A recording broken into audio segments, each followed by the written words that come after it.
Hi, I'm Ben Beatty, Chief Health Officer at BGSU with our weekly health and wellness update. In our most recent reporting period for COVID-19 cases, we've seen a decrease in our total number of cases. This is an excellent trend to start to see as we approach the end of the semester.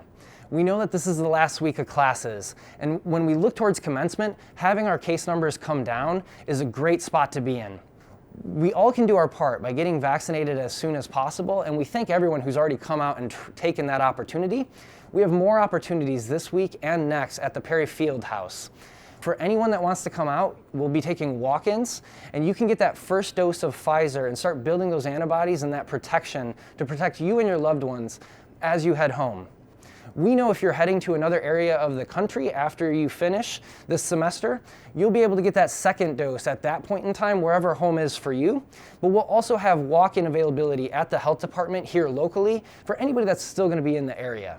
We thank you for all that you have done over the course of this semester to allow us to have a successful one, and all that you continue to do to protect yourself and your loved ones. Thank you very much.